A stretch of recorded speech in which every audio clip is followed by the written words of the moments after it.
الحمد لله نحمده ونستعينه ونستغفره ونؤمن به ونتوكل عليه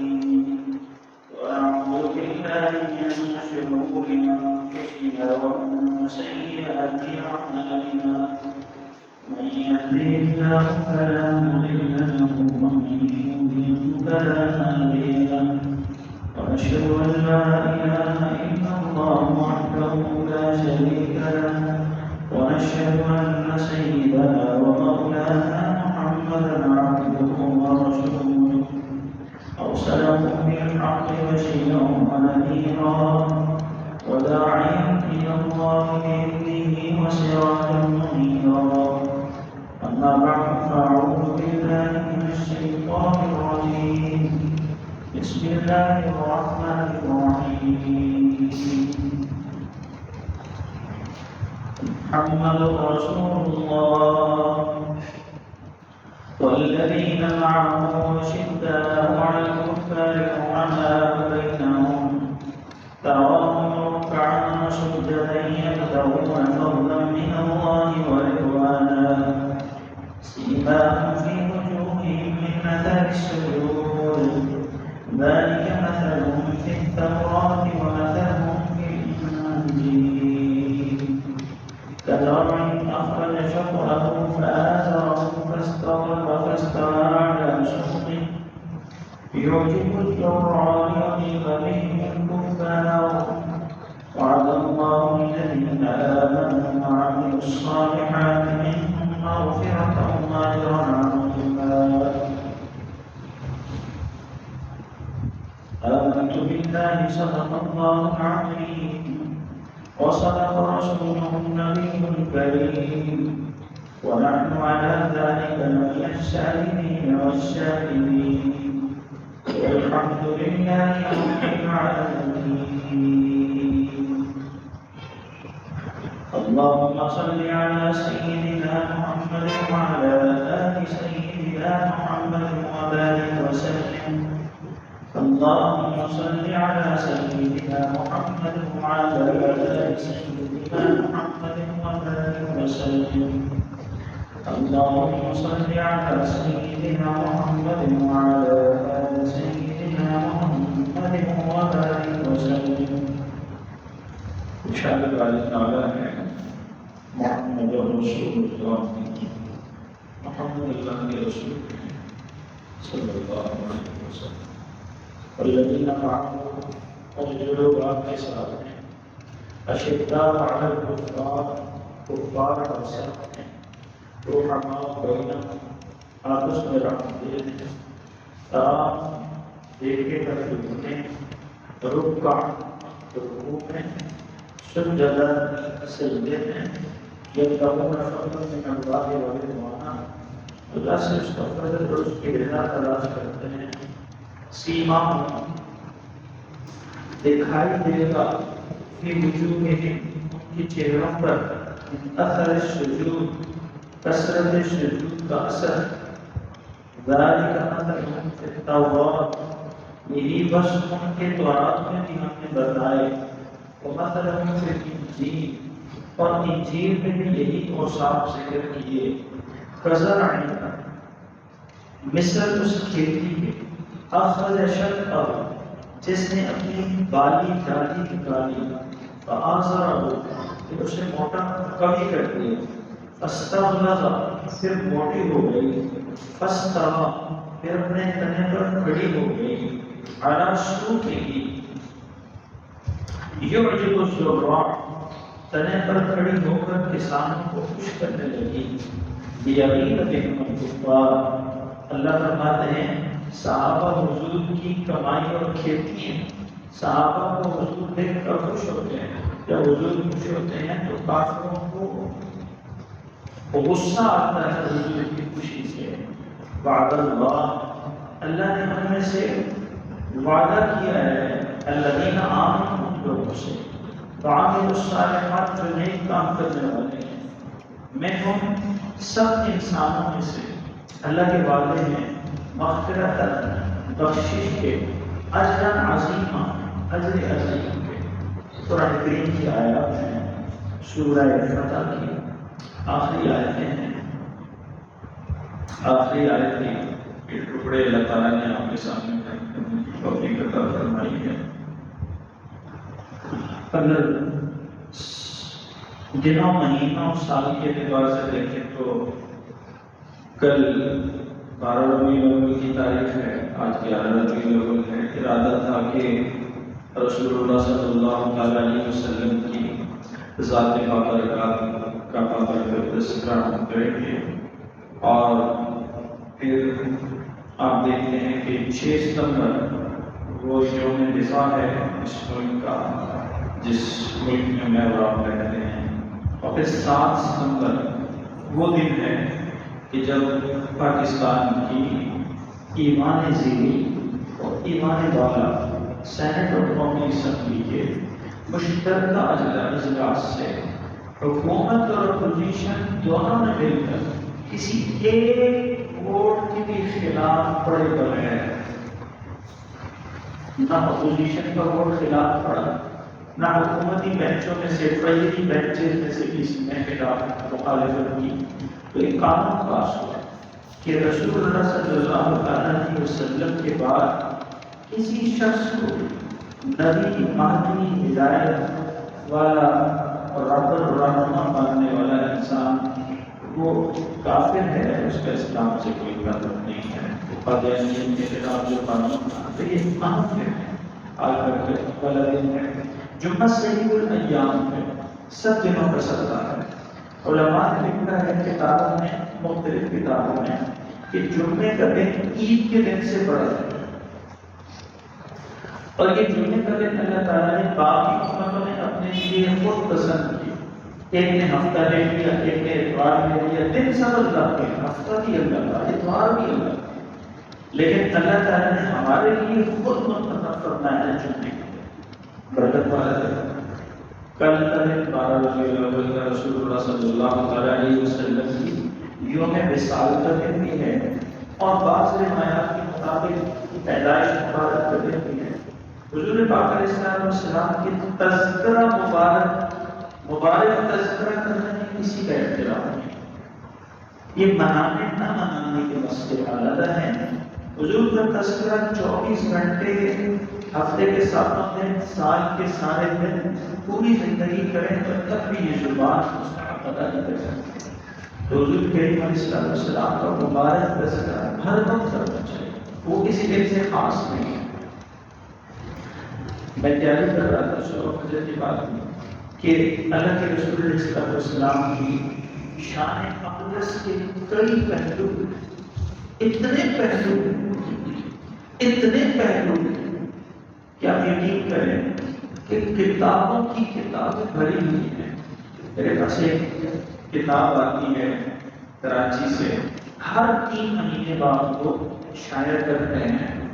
السیرہ ایک میگزین ہے، اتنا ہوگا، اردو میں سید زوال حسین شاہ صاحب، مولانا سید زوال حسین شاہ رحمۃ اللہ تعالیٰ علیہ کا ادارہ شائع کرتا ہے السیرہ۔ اس میں صرف سیرت کی باتیں ہوتی ہیں، صرف سیرت کے پہلو، اتنا موٹا، ہر 3 مہینے بعد آتا ہے۔ آپ یقین فرمائیں کہ پچھلے 1-1.5 سال کے شمارے ایسے ہیں جو میں ابھی تک پورے نہیں پڑھ سکتا، اتنے پہلو ہیں رسول اللہ کی سیرت کے۔ تو صبح تیاری بھی کی، لیکن ذہن اللہ تعالیٰ نے تھوڑی پریشانی آ گئی کہ وہ جو حادثہ ہوا بچوں کا آج آپ کے میرے شہر میں معصوم بچے کلیاں مسلی میں، ماں نے تیار کیے، کھانا کھلایا، ناشتہ کیا، کپڑے پہنائے، بال بنائے، بیگ لگایا، پانی کی بوتل دی، کھانا دیا، پیسے دیے، اور امید ہوتی ہے ماں باپ کو ابھی بڑا ہوگا، پڑھے گا، ہمارا بازو بنے گا، لیکن اللہ تعالیٰ نے ان کے لیے جمعے کا بڑا دن منتخب کیا معصوموں کی شہادت کے لیے۔ تو ویسے تو خبر جب میں نے پڑھی تو کوشش ہوتی ہے کہ اس کی کوئی تصویر یا ایسی چیز میں نہ دیکھوں، ہم نہیں دیکھ سکتے، برداشت نہیں ہوتی، دل میں طاقت نہیں، لیکن وہ میں نے دیکھ لیا ایک تصویر کہ جس میں خاتون اس شہید بچے کو اٹھائے ہوئے جا رہے ہیں، تو اس کا مجھ پر اتنا زیادہ اثر ہوا کہ جو میں نے صبح تیاری کی تھی اس تیاری میری آگے پیچھے جو ذہن میں بات چیت کا خاکہ بنتا ہے، کتنا بھی پڑھتا ہے خاکہ بنتا ہے، اس سارا خاکہ اوپر پیچھے تو چلیں اسی میں اللہ کی بےنتی ہے، اسی میں جیسے جو اللہ کو منظور نہیں ہوگا کہ ہم آج اس موضوع پر کوئی بہتر طریقے سے بات کر سکیں، جیسے اللہ راضی ہم اس کے کرتے ہیں، ہمارے پاس راضی رہنے کے علاوہ آپشن ہی کوئی، تو ہمیں بھی اللہ تعالیٰ اپنے فیصلہ پہ تسلیم کرنا ہے، تو اس کا میرے ذہن پر اثر ہے کہ سامنے ہوا اور پھر اس کا سیرت کے ساتھ ایک جوڑ قرآن کریم کی آیت لقد جاءکم رسول من انفسکم، ہم نے تمہارے لیے رسول پیدا کیے تمہیں میں سے، عزیز علیہ ما عنتم، وہ تمہارے اوپر بہت دکھتے ہیں، حریص علیکم بالمؤمنین رؤوف رحیم، دوسروں کی ہمدردی کے بارے میں حریص ہے، دوسروں کو سمجھانے کے لیے حریص، ہمارے اردو میں حریص بہت، عربی میں بہت، یعنی اتنی فکر ہے رسول اللہ صلی اللہ علیہ وسلم کہ مخلوق کے خدا کی بہتری ہو، ساری جو کائنات ہے، اس ساری کائنات یہ ساری کی ساری کائنات میں بسنے والی ہر جاندار چیز پر حضور رحمت ہے، سب پر دل دکھتا ہے رسول اللہ صلی اللہ علیہ وسلم، اور پھر وہ واقعات ذہن میں آنے شروع ہو گئے، اللہ کے رسول علیہ السلام کے ایسے ایسے واقعات ہیں، حضور کی دل کی نرمی کے، حضور کی رفق کے،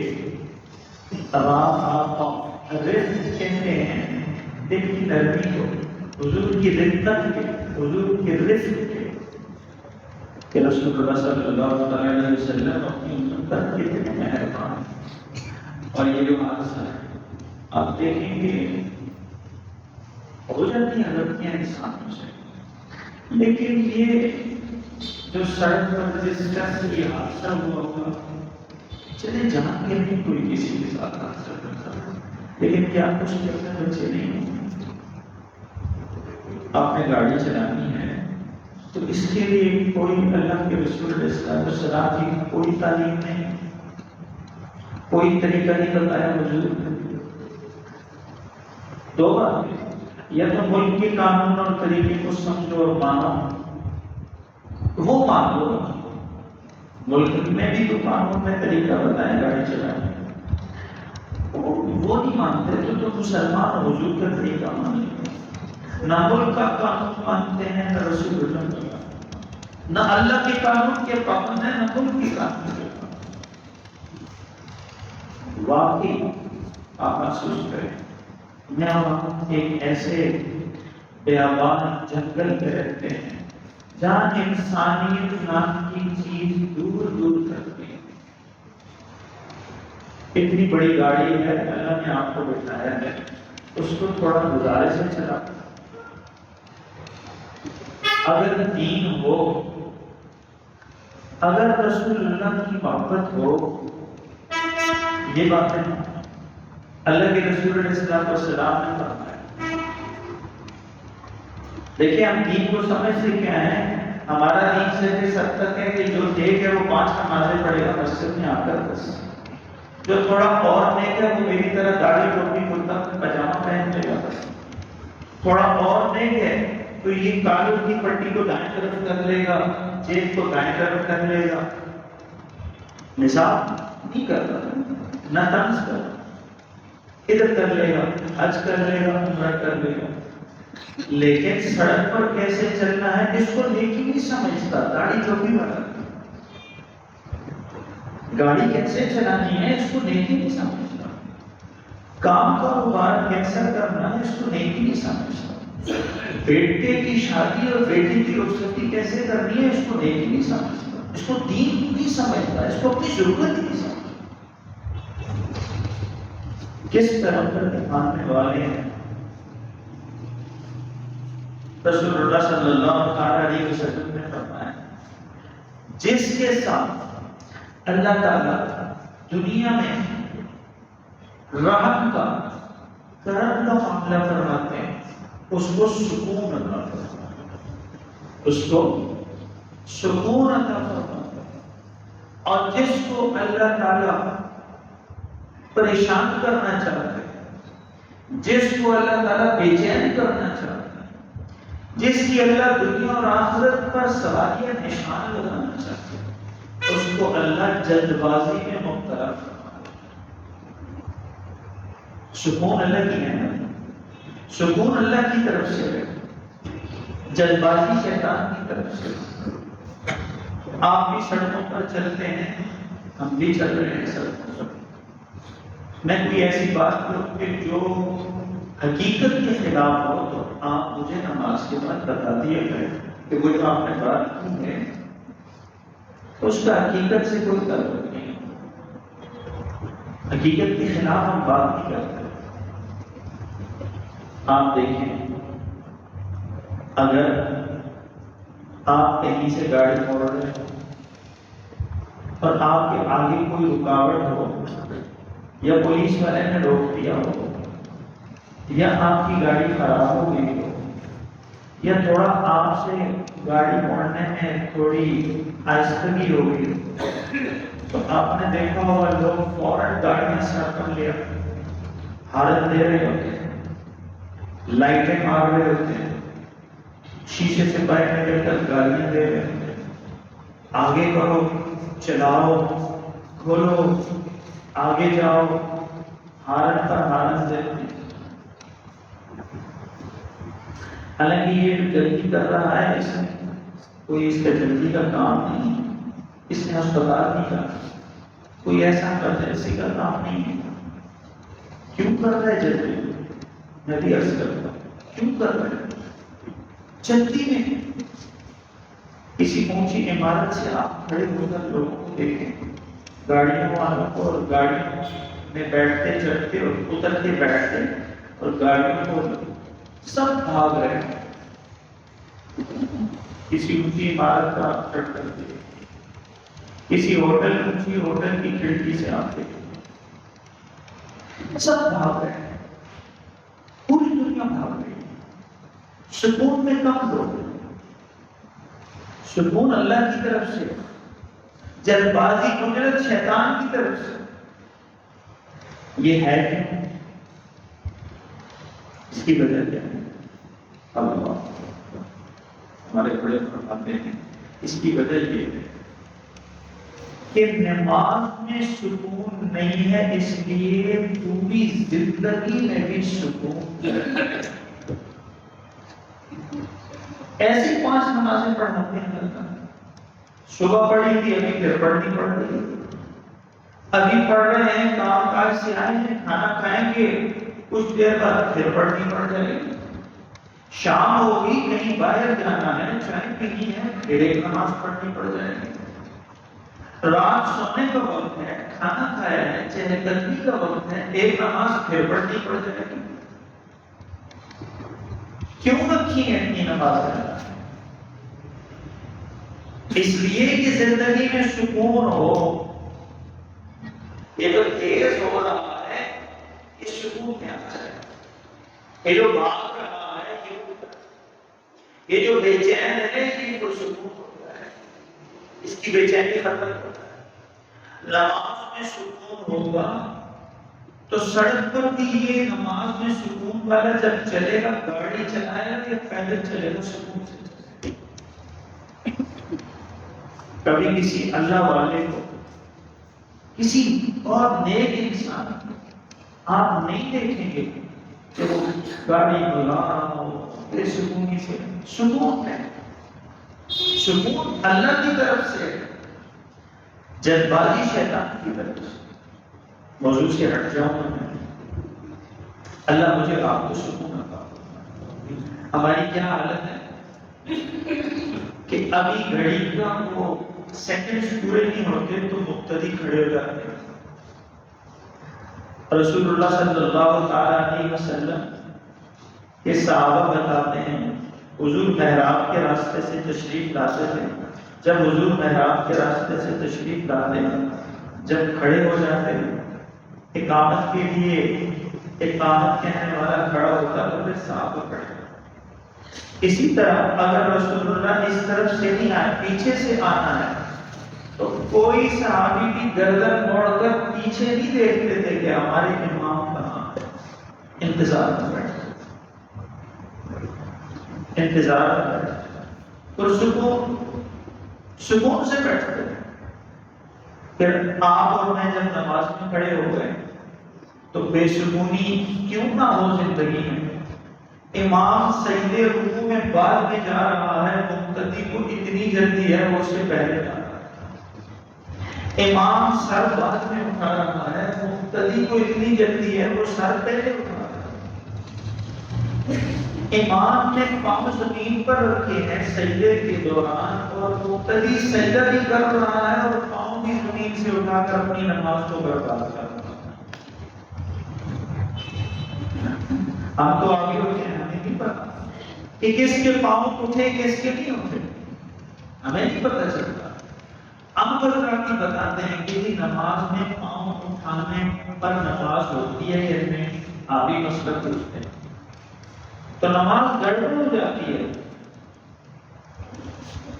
نماز کو نماز پڑھ کر کے نہیں پڑھتے، بس ایک روٹین میں پڑھتے ہیں. اللہ نے صبح بلایا ہاتھ اوپر نیچے کر لو، دن کو بلایا شام کو. بھئی اللہ نے نماز رکھی ہے زندگی میں سکون کے لیے. وہ صحابی، وہ مسلمان جو نماز کے لیے مسجد نبوی تشریف لائے، اگرچہ نماز میں موضوع نہیں ہے آج کا، نماز کے لیے تشریف لائے، رکوع سجدہ ٹھیک نہیں کیا تسلی سے. حضور نے فرمایا جاؤ دوبارہ نماز پڑھو، صلی فإنک لم تصلی، جاؤ دوبارہ نماز پڑھ کے آؤ. رکوع سجدے میں جلدی کی ہے، اس سے نماز نہیں ہوتی. 3 مرتبہ واپس کیا، 3 مرتبہ.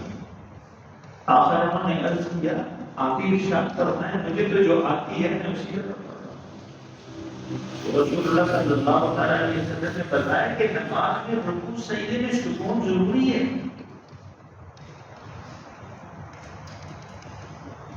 اسی طرح آپ نے اور میں نے نماز پڑھ لی تو آپ دیکھتے ہیں کہ دعا کے 1 یا 2 منٹ کے لیے بھی ہم مسجد میں رکنے کو بوجھ سمجھتے ہیں، نہیں رک سکتے. زندگی اتنی تیز کر دی ہے، بیٹری اتنی اوور چارج کر دی ہے اپنی کہ اتنی چارجنگ کر گئی ہے بیٹری میں کہ یہ نماز کے بعد 1 یا 2 منٹ کی اللہ سے دعا یا دو لگانے کے لیے بھی بیٹھنے نہیں دیتی مسجد میں. میں نے کہا یہ نہیں کہا. تو ہمیں چاہیے زندگی میں سکون چاہتے ہیں، عجلت سے بچنا چاہتے ہیں، جلد بازی جو شیطان کی طرف سے اس سے بچنا چاہتے ہیں، تو نماز میں سکون اور ٹھہراؤ لائیں تو زندگی میں ٹھہراؤ، سکون، اطمینان ہو. جس گاڑی والے نے آج حادثے میں معصوم پھول کچل دیے، تو وہ اگر جلد بازی نہ کرتا تو حادثہ کیسے ہوتا؟ اتنا تو چلانے والے کو پتا ہے کہ اتنی بڑی مشین میں چلا رہا ہوں تو مجھے اتنا تو اندازہ ہو کہ اگر یہ قابو کرنی پڑ جائے تو اس کو کس رفتار سے کتنے فاصلے سے میں رکھوں تاکہ اس کو میں قابو کر سکوں. ان معصوموں کی اللہ مغفرت شہادت کی موت دیتی ہے اللہ تعالیٰ. اور جمعے کہتے ہاں پیچھے والوں کو یہ تکلیف ہو گئی، زندگی بھر ماں باپ کے مرنے پر اولاد کے ساتھ نہیں مرتی، لیکن اولاد کے مر جانے پر ماں باپ کے ساتھ مر جاتے ہیں. کہ اللہ نے ماں باپ چیز ایسے بنایا، اللہ نے ماں باپ کی طرح کی تو گستاخی کمی زندگی میں ہو جاتی ہے، اللہ اس کی معافی بھی عطا فرمائے اور والدین کی دعا لینے کی اکثر کو توفیق عطا فرمائے۔ میں یہ عرض کر رہا تھا رسول اللہ صلی اللہ علیہ وسلم قرآن کریم کہہ رہا ہے کہ یہ مہربان ہے مومنوں پر، اور رسول اللہ کے ساتھیوں کی نشانیاں بتائیں کہ حضور نے جو جماعت تیار کی ہے، تو جو حضور نے جماعت تیار کی اسی جماعت کے پیچھے جو چلے گا وہ حضور کی اس جماعت میں شامل ہو سکے، جو حضور کی تیار کردہ جماعت کے پیچھے نہیں چلے گا وہ حضور کی اس جماعت میں شامل بھی نہیں ہو سکے گا، پیچھے بھی نہیں چل سکے۔ لواء الحمد بیدی، حضور نے فرمایا قیامت کے دن اللہ کی تعریف کا جھنڈا میرے پاس ہوگا، میرے ہاتھ میں ہوگا، میرے پاس ہوگا، اور اس کے نیچے میری جماعت ہوگی، صحابہ کی جماعت۔ اللہ مجھے اور آپ کو بھی صحابہ کی جماعت کے قدموں میں جگہ نصیب۔ صحابہ کی نشانیاں بتائیں حضور نے تو معلوم ہوا جو مومن ہوگا، مسلمان ہوگا، اس کی یہ نشانی ہے۔ ایک اور بات بھی عرض کر دوں، اللہ کے رسول علیہ السلام کے ایک صحابی ہے سیدنا سلمان فارسی رضی اللہ تعالیٰ۔ سیرت کی کتابوں میں بڑے عجیب واقعات ہوتے ہیں۔ اللہ کے رسول علیہ السلام کی پیدائش مبارکہ عیسوی اعتبار سے حضرت عیسیٰ علیہ السلام سے جو سنہ عیسوی شروع کی عیسائی بادشاہوں نے، اس اعتبار سے 540 سال بعد بنتا ہے حضرت عیسیٰ کے بعد۔ قرآن کریم کی سورت بتاتی ہے، قرآن کریم کی سورت میں کیا فرما رہے ہیں اللہ تعالیٰ، سورت سامنے آ جائے گی تو اور اچھا ہو جائے گا اور بہترین ہو جائے گا۔ آپ دیکھیں اللہ تعالیٰ کیا فرما رہے ہیں قرآن کریم کی سورت میں۔ میں جو بات عرض کرنے لگا ہوں، اذ قال عیسیٰ ابن مریم، جب عیسیٰ ابن مریم نے کہا یا بنی اسرائیل، اے بنی اسرائیل، انی رسول اللہ، بے شک میں اللہ کا رسول ہوں۔ کون کہہ رہے ہیں؟ حضرت عیسیٰ۔ حضرت عیسیٰ فرما رہے ہیں انی رسول اللہ، بے شک میں اللہ کا رسول ہوں، الیکم، تمہاری طرف آیا ہوں۔ حضرت عیسیٰ کہہ رہے ہیں مصدقاً، میں تصدیق کرنے والا ہوں، لما بین یدی من التورات، اس بات کی جو تورات میں مجھ سے پہلے ہے۔ مجھ پر تو انجیل اتری، تورات میں بھی کچھ باتیں اتری، میں ان باتوں کی تصدیق کرنے لگا ہوں۔ اوپر دیکھو بچوں کو ذرا کام کرو۔ انی رسول اللہ، میں اللہ کا رسول ہوں، الیکم، تمہاری طرف، مصدقاً، تصدیق کرنے والا ہوں، لما بین یدی من التورات، ان باتوں کی جو تورات میں مجھ سے پہلے گزری ہیں، میں ان کی تصدیق کرتا ہوں۔ اگرچہ میں خود بھی صاحب کتاب نبی ہوں، پیغمبر ہوں، مجھ پر انجیل اتری، اور میری کتاب میں کیا بتایا اللہ نے، مجھے کیا کہا، مبشرن، مجھے حکم دیا کہ میں خوشخبری سناؤں لوگوں کو، بے رسول، ایک رسول کی، یاتی من بعدی، جو آئے گا میرے بعد۔ میں تورات کی باتوں کی تصدیق کر رہا ہوں، مجھ پر انجیل اتری ہے، اور میں تمہیں خوشخبری اور ساری آنے والی انسانیت کو اس بات کی خوشخبری دینے لگا ہوں، اس رسول کے بارے میں جو میرے بعد آئے گا، اسمہ احمد، اس کا نام احمد ہوگا، اس کا نام احمد ہوگا۔ عرض کرنے کی بات کیا ہے، سیرت المصطفیٰ نے، سیرت المصطفیٰ جو کتاب ہے انہوں نے لکھا ہے، اور یہ چیلنج ہے، آج تک اس چیلنج کا جواب کسی نے، اللہ تعالیٰ نے قرآن کریم میں آنے والے نبی کا نام ذکر کر دیا، ان کا نام ہوگا احمد۔ آنے والے جو پیغمبر ہوں گے عیسیٰ کے بعد، عیسیٰ علیہ السلام کی زبان سے ان کا نام اوپن کر دیا، ظاہر کر دیا۔ کیا نام بتایا؟ احمد ہوگا نام۔ علماء نے لکھا ہے عیسیٰ علیہ السلام سے لے کر رسول اللہ صلی اللہ تعالی علیہ وسلم کی مبارک پیدائش تک کسی انسان نے سوائے آمنہ کے لال کے کسی نے اپنے بچے کا نام احمد نہیں رکھا، حالانکہ انجیل میں یہ نام آ چکا۔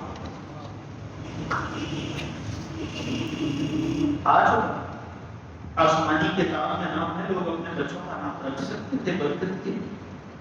حضرت آمنہ فرماتی ہیں میں نے خواب دیکھا کہ عبداللہ، اس وقت دیکھا جب عبداللہ حضور کے والد دنیا سے تشریف لے گئے، میں نے خواب دیکھا کہ حضرت عبداللہ دنیا سے تشریف لے جا چکے ہیں، میں بیوہ ہو گئی۔ اس دوران اللہ نے مجھے خواب دکھایا اور مجھے اس خواب میں کہنے والے نے کہا کہ تیرے ہاں اللہ جو بیٹا دے گا اس کا نام تو نے احمد رکھا، محمد بھی رکھا ہو، احمد بھی رکھا۔ بعض علماء نے فرمایا پچھلی کتابوں میں حضور کا نام احمد اور حضور کے بعد محمد، بعض نے فرمایا کہ آسمانوں پر حضور کا نام احمد اور زمینوں پر محمد صلی اللہ علیہ وسلم۔ حضرت سلمان فارسی رضی اللہ عنہ کا واقعہ مختصر عرض کر رہا ہوں۔ حضرت سلمان فارسی رضی اللہ عنہ حق پیغمبر سچے پیغمبر کی تلاش میں سرگرداں رہے، پھرتے رہے، مختلف مذاہب اختیار کرتے رہے۔ فارسی سے مراد آپ کو ہو گیا ہوگا کہ وہ سرزمین فارس کے رہنے والے، عرب کے رہنے والے نہیں تھے۔ سیدنا سلمان فارسی رضی اللہ عنہ وہ جب ایک عیسائی راہب کو ملے حق کی تلاش میں، تو اس عیسائی راہب نے کہا کہ یہ وہ زمانہ ہے کہ جس زمانے میں آخری پیغمبر کے ظہور کے وعدے اور بشارتیں ہیں پہلی آسمانی کتابوں میں، تو دیکھو اگر میں نہ بھی رہوں تو حق نبی اور حق پیغمبر اور حق مذہب کی تلاش میں ہو تو تین باتیں اگر موجود ہوں تو دیکھ لینا وہ حق پیغمبر اور حق نبی اگر مل جائیں تو تین نشانیاں تو میں دے دیتا ہوں پچھلی کتابوں کی پڑھی ہوئی جو چل رہی ہیں ساری آسمانی کتابوں۔ وہ پیغمبر کھجور کی پتریلی زمین پر ظہور فرمائیں گے مدینہ منورہ، اور وہ ہدیہ اور ہبہ کو قبول کریں گے، تحفہ قبول کریں گے، صدقہ قبول نہیں کریں۔ اور ان کے دونوں منہوں کے درمیان اللہ تعالیٰ کی طرف سے آخری پیغمبر کی ختم نبوت کی مہر نبوت سب ہے۔ سلمان فارسی رضی اللہ تعالیٰ فرماتے ہیں میں آ گیا، گرتے پڑھتے مدینہ منورہ پہنچا اور میں غلام ہو گیا ایک یہودی کا۔ حدیث کی بات ہے، یہ حدیث کی کتاب میں، تاریخ کی نہیں حدیث کی۔ فرماتے ہیں کہ میں اس کا غلام ہو گیا، اس شخص کا، اس کے نوکر ہو گیا، کھجوروں کے باغ میں اس کے ساتھ کام کرتا تھا۔ اور جب میں نے رسول اللہ صلی اللہ علیہ وسلم کا ولولہ اور غلغلہ سنا کہ حضور کریم علیہ السلام کا ظہور ہو گیا ہے، حضور نے دعویٰ نبوت فرما دیا ہے، تو فرمانے لگے ایک نشانی تو میری پوری ہو چکی کہ کھجوروں کی پتریلی زمین پر میں موجود مدینہ منورہ، اور میں نے اپنے باغ میں اپنے مالک سے کچھ کھجوریں کی قیمت اور حضور پاک علیہ السلام کی خدمت میں پہنچ گئے، اور خدمت میں پہنچ کر میں جب رسول اللہ صلی اللہ علیہ وسلم کی خدمت اقدس میں پہنچا تو میں نے کھجوریں پیش کی، تو رسول اللہ صلی اللہ علیہ وسلم نے فرمایا یہ کس کے لیے؟ فرمایا صدقہ ہے آپ کے لیے۔ فرمایا رسول اللہ صلی اللہ علیہ وسلم نے وہ کھجوریں مجھے واپس فرمائی، فرمایا صدقہ میرے لیے حلال نہیں۔ تو فرماتے ہیں میرے دل میں دوسری نشانی کی بات آئی کہ دوسری نشانی بھی تو اللہ کے رسول علیہ السلام کی پوری ہو گئی، یہی حق نہیں ہے۔ تیسری رہتی تھی، فرمایا اللہ تعالیٰ نے وہی کے ذریعے اللہ کے رسول علیہ السلام کو مطلع فرما دیا۔ آپ علیہ السلام نے اپنی مبارک قمیص کے بٹن کھول لیے، میرے بغیر کہے کھول لیے، اور مجھے کہا جو تیسری دیکھنا چاہتے ہو یہ تیسری بھی دیکھ لو، میں ہی اللہ کا رسول، میں ہی حق پیغمبر ہوں، میں ہی سچا پیغمبر ہوں، میں اس دنیا کے انسانوں کی کشتی کو پار لے کر اللہ کی بارگاہ میں لے کے جانے والا۔ سلمان فارسی رضی اللہ تعالیٰ عنہ فرماتے ہیں میں نے رحم دلی سے بات شروع کی، رہا مخلوق پر مہربانی، دوسروں کے ساتھ خیرخواہی، دوسروں کے ساتھ ہمدردی۔ فرمایا سلمان فارسی رضی اللہ تعالیٰ عنہ فرماتے ہیں میں نے اللہ کے رسول علیہ السلام پر ایمان لایا، مجھے رسول اللہ صلی اللہ علیہ وسلم نے پوچھا سلمان کیا کرتے ہو؟ کہا میں فارس کا باشندہ ہوں، غلامی تر غلامی آپ کی مدینہ کی زمین پر پہنچا ہوں، ایک یہودی کا نوکر ہوں، اس نے مجھے غلام بنایا ہوا ہے، اور میں مجھ سے آزادی کی کوئی صورت نہیں ہے، تمہاری فکر لگ گئی حضور کو اپنے ساتھ، ہمدردی کی فکر، مہربانی کی فکر۔ فرمانے لگے کہ میں نے عرض کیا کہ میں اس سے بات کر کے آپ کی خدمت میں آپ سے عرض کروں گا کہ میری آزادی کی کوئی صورت ہو سکتی ہو۔ سلمان فارسی فرما رہے ہیں جس وقت میں یہ بات کر رہا تھا میری عمر 90 سال، کتنی عمر تھی؟ 90 سال۔ حدیث میں ہے کہ سلمان فارسی رضی اللہ عنہ فرماتے ہیں میری عمر تھی 90 سال۔ میں مالک کے پاس گیا، اس سے بات کی، اس نے کہا 100 یا چاندی اور 300 کھجور کے درخت لگاؤ گے اور وہ درخت جب پھل دینے لگیں گے تو پھر تم میری طرف سے آزاد۔ کتنی سخت شرط ہے۔ مظفر گڑھ، خیرپور نیرج، اندرون سندھ آپ جا کر پوچھیں کھجور لگانے والوں سے، آپ کو بتائیں گے کھجور کا درخت 7 سے 10 سال کے دوران اس عرصے کے بعد اچھی آب و ہوا نشو و نما کے بعد پھل دینا شروع کرتا ہے۔ 7 سے 10 سال۔ اللہ کے رسول علیہ السلام کو لا کر فرمایا، خدمت میں آئے، فرمانے لگے، اس نے کہا 100 یا چاندی اور 300 کھجوروں کے درخت جب وہ پھل دینے لگیں گے تب تجھے آزاد کروں گا۔ رسول اللہ صلی اللہ علیہ وسلم نے 100 یا چاندی کا بندوبست فرمایا ان کے لیے، ان کی آزادی کے لیے، اور حضور تشریف لے گئے اس شخص کے باغ میں۔ سلمان فارسی رضی اللہ تعالیٰ عنہ کو سلمان خود بتاتے ہیں، حدیث میں آتا ہے، کئی حدیثوں کی کتابوں میں ہے، فرماتے ہیں رسول اللہ صلی اللہ علیہ وسلم میرے ساتھ تشریف لے گئے، باغ میں درخت لگانے شروع کیے، 299 کھجور کے درخت اللہ کے رسول علیہ السلام نے اپنے ہاتھ مبارک سے میری آزادی کے لیے لگائے۔ ساتھ حضرت عمر رضی اللہ تعالیٰ عنہ تھے۔ حضرت عمر رضی اللہ تعالیٰ عنہ نے فرمایا اللہ کے رسول ایک درخت میں لگا دیتا ہوں 300 پورے ہو جائیں گے، فرمایا ایک درخت حضرت عمر نے لگایا اور 299 درخت سلمان فارسی رضی اللہ تعالیٰ عنہ کی آزادی کے لیے سرور انبیاء صلی اللہ تعالیٰ علیہ وسلم نے اپنے پیارے مبارک ہاتھوں سے لگائے۔ فرماتے ہیں سلمان فارسی کہ میں نے معجزہ دیکھا، 1 سال سے بھی کم عرصے میں 299 درختوں نے اپنا پھل دینا شروع کر دیا اور ایک درخت اس نے پھل نہیں دیا۔ آپ کے دل میں کہیں حضرت عمر رضی اللہ تعالیٰ عنہ کے بارے میں میل نہ آ جائے کہ حضرت عمر نے لگایا تھا، اس لیے علماء فرماتے ہیں کہ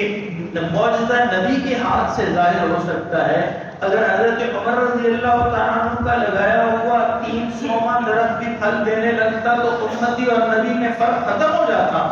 معجزے کی بات ختم ہو جاتی، آقا اور غلام کا فرق مٹ جاتا۔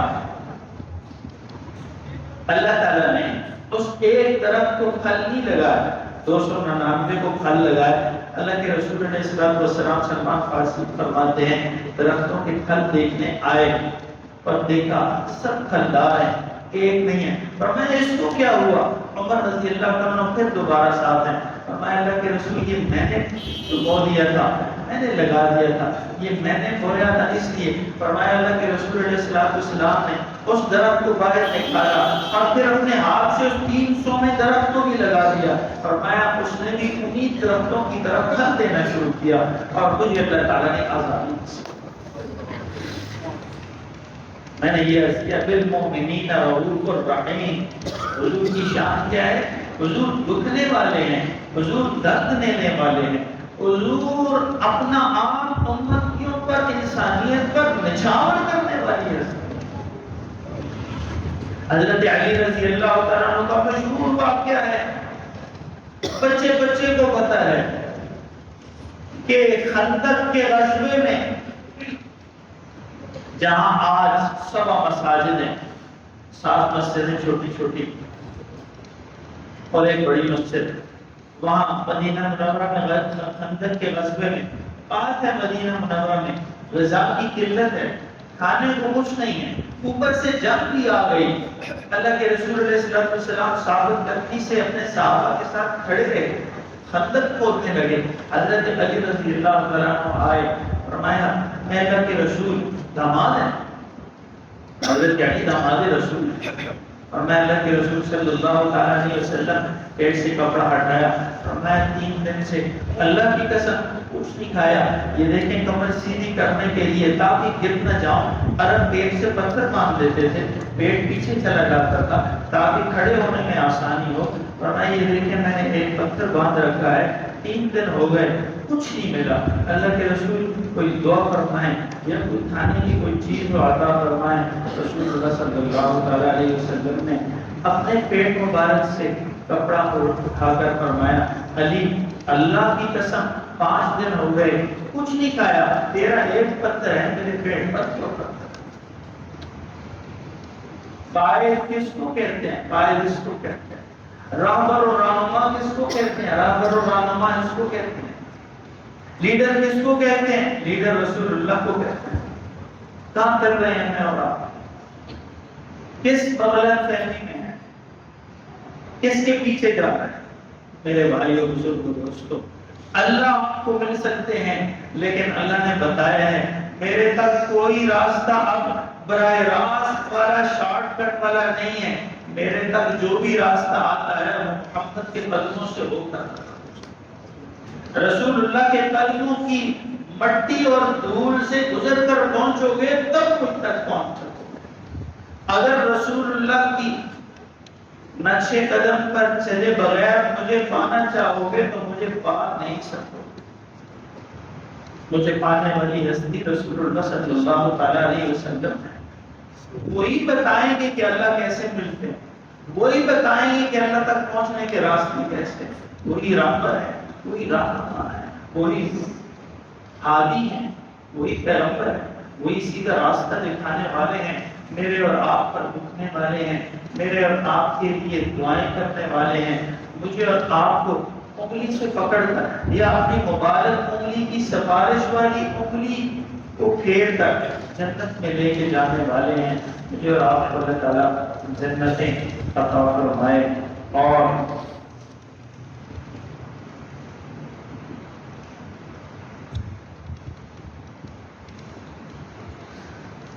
بہت اچھی بات ہے۔ دیکھیں وہی بات ہے جو میں نے شروع میں عرض کی، آج کہ صبح فجر کے بعد میں نے جمعے کی تیاری شروع کی اور اس نیت سے تیاری کی کہ آج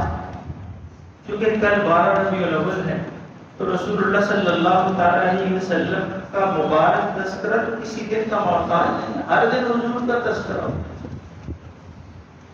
حضور کا تذکرہ کرنے میں کسی کا اختلاف نہیں ہے،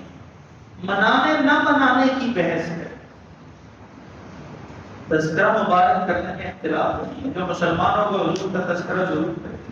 میں نے عرض کیا صبح میں نے قرآن کریم کھولا، حدیث مبارکہ میں سے کچھ اس کی تیاری شروع کی اور ذہن میں خاکہ بنا لیا، کچھ چیزیں لکھی کہ آج سیرت النبی صلی اللہ علیہ وسلم کے حوالے سے بات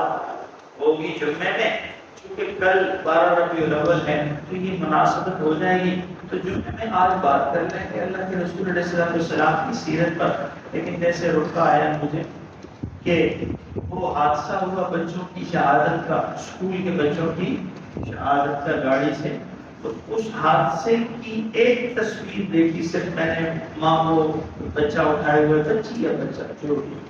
تو میں نے عرض کیا گفتگو کو شروع میں کہ وہ میرے ذہن میں جتنا خاکہ تھا، جتنی بات کرنی تھی، جو سوچ رکھا تھا، جو لکھ رکھا تھا، وہ سب کا سب اوپر نیچے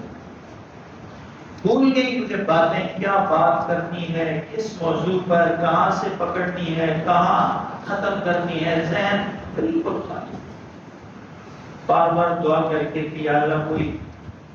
ممبر پر بٹھانا ہے، اللہ تو نے تو کچھ بولنے کی بھی تو توفیق عطا فرما، کوئی ذہن میں بات بھی اپنے فضل سے اتار دے کہ کوئی بات ہم کر سکیں اور اپنے سامعین کی کوئی دینی رہنمائی کر سکیں۔ لیکن لہجے سے، زبان سے، بول چال سے اور چہرے کے تاثرات، اثرات سے آپ سب سمجھدار ہیں، آپ کو اندازہ ہو رہا ہوگا کہ دماغ میں میری کیا کیفیت ہوگی۔ زبان اور دماغ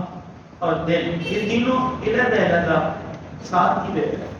حادثہ ہوا، اللہ مغفرت فرمائے۔ ذمہ داروں کو اللہ تعالیٰ ہدایت فرمائے، معصوم کوئی مسئلے گئے، اللہ ان کے لوائمین کو صبر، شہادت کا موقع اللہ نے دے دیا، جن میں کو اللہ مقبول شہادت نصیب کرتا ہے، ان کو